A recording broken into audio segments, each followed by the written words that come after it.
स्वराज्य संस्थेच्या निवडणुका लागलेल्या आहे। एकूणच महाराष्ट्रात सर्व नगर परिषद यांची निवडणूक होत आहे। यामध्ये अमरावती जिल्ह्यामध्ये काँग्रेसची काय स्थिती आहे, अमरावती जिल्ह्यामध्ये कोणत्या ठिकाणी नगराध्यक्ष पदाचे कॅन्डिडेट इथे आहे आणि कोणत्या ठिकाणी नगरसेवक सुद्धा मोठ्या प्रमाणात उतरले आहेत, एकूणच जाणून घेऊया। आपल्यासोबत अमरावती जिल्हा ग्रामीण भारतीय राष्ट्रीय काँग्रेसचे अध्यक्ष बबलू देशमुख आहेत। जाणून घेऊया एकूणच कशा प्रकारे ही निवडणूक समोर जात आहे। नमस्कार।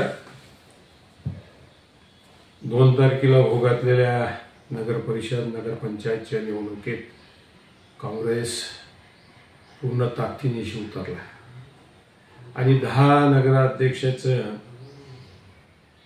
निवडणूक काँग्रेस लढत आहे। त्यात वरुड, मोर्शी आणि शेंदूरजना घाट इथे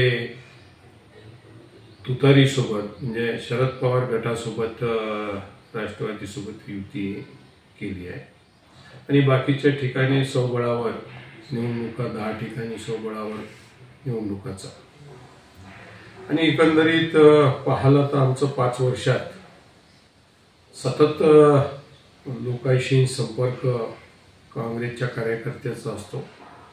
खेड्यापर्यंत, वार्डापर्यंत, बूथपर्यंत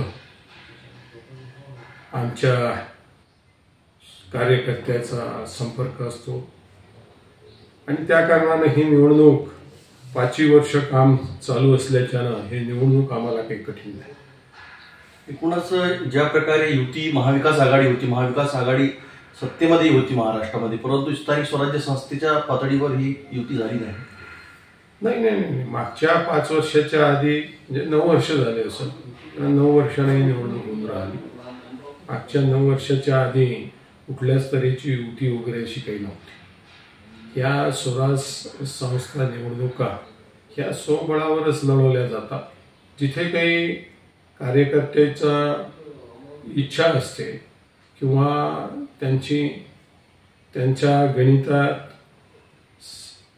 सर्व महाविकास आघाडीचा त्या संपर्क असतो, त्या हिशोबाने ते निर्णय घेतात तालुक्यावर।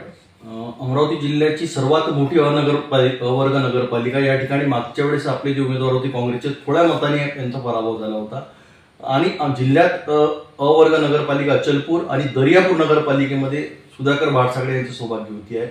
मजबूत उमेदवार पाहिले जात आहे। नगर परिषद फक्त अमरावती जिल्ह्यात अचलपूर आहे। 41 नगरसेवक आहेत आणि 1 अध्यक्ष आहे। मागच्या वेळेसही तिथे मजबूत ताकदीने आम्ही लढलो आणि तिथे 300 की 350 मतांनी आमचा उमेदवार पराभूत झाला होता। यावेळेस पूर्ण त्याच्यापेक्षा ताकदीने आम्ही उतरलो आणि आम्हाला पूर्ण शाश्वती आहे की आमचा अध्यक्षाचा उमेदवार आणि जास्तीत जास्त नगरसेवक निवडून येतील।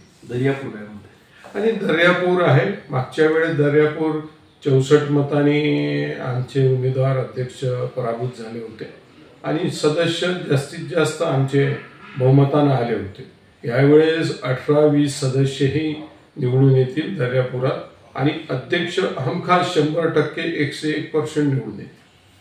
असं मुस्लिम अल्पसंख्याक मुस्लिम समाज हा एक काँग्रेसचा मत राहिलेला आहे नेहमीसाठी, परंतु MIM सारख्या पार्ट्या याच्यामध्ये कुठेतरी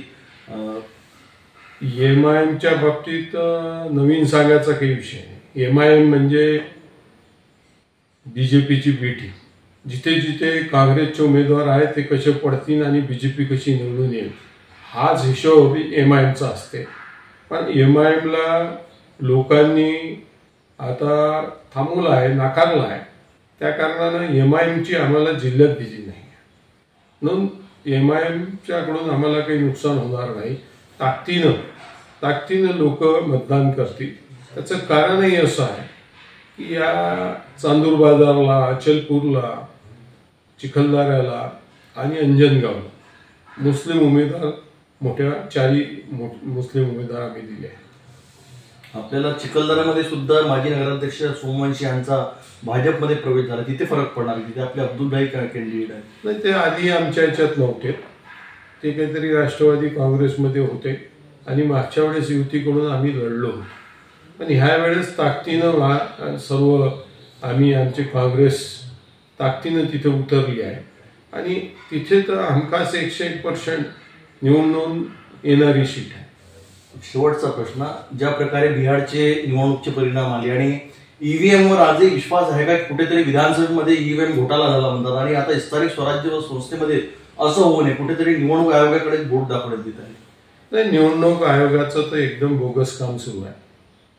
जे काही बीजेपी म्हणजे निवडणूक आयोग, निवडणूक आयोग म्हणजे बीजेपी जे म्हणत त्या हिशोबाने निवडणूक आयोगाचं आहे. ते आता बिहारचं तुम्ही पाहिलं, बिहारमध्ये 202 सीटा ज्यांच्या सभेला कुठं काही खुर्च्या खाली राहत होत्या, मोदी सारख्यांना खुर्च्या खाली राहत होत्या, आपले तुमचे ते तिथचे मुख्यमंत्री त्यांच्या सभेला खुर्च्या खाली राहत होत्या, तेजस्वी राय आमचे नेते राहुलजी गांधी राहिले त्यांची भरगच्च सभा होत होती आणि तरीही सीटा पडतात.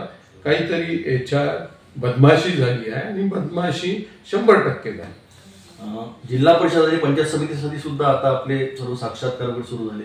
नाही, आम्ही त्याची काळजी घेऊन राहिलो आणि ताकदीने कार्यकर्त्याला त्याचं हे दिलं. आम्ही शिबिर घेतले आणि अजूनही शिबिर घेणार आहोत. त्याच्या बाबतीत आम्ही त्यांचं मार्गदर्शन त्यांना देणार आहोत आणि त्यांच्यापासून हुशार करणार. एकूणच अमरावती जिल्ह्यामध्ये काँग्रेसची स्थिती ही खूप चांगली राहणार या प्रकारचं मत बबलू भाऊंनी व्यक्त केलं आहे. विशेष म्हणजे अचलपूरमध्ये ऐतेश्याम नगर यांची पत्नी तिथे नगराध्यक्ष पदाचे उमेदवार आहेत. त्याचप्रकारे भारतीय जनता पार्टीचा प्रहारचा सुद्धा तिथे वेगळा उमेदवार आहे. उबाटा सुद्धा अचलपूरमध्ये लढत आहे. त्याचप्रकारे शिंदे गट शिवसेना सुद्धा लढत आहे. अशा परिस्थितीमध्ये अचलपूर काबीज करू या प्रकारचं मत बबलू भाऊंनी व्यक्त केलं आहे. त्याचप्रकारे मागच्या निवडणुकीमध्ये दर्यापूर नगरपालिकेमध्ये फक्त 64 मतांनी सुधाकर भाडसाकडे यांचा पराभव झाला होता. परंतु यावेळेस मंदाकिनी सुधाकर भाडसाकडे हे एक मजबूत उमेदवार दर्यापूरला सुद्धा आहे. मी कॅमेरा पर्सन धीरज स्वदितेश किल्लेदार, सिटी न्यूज, अमरावती.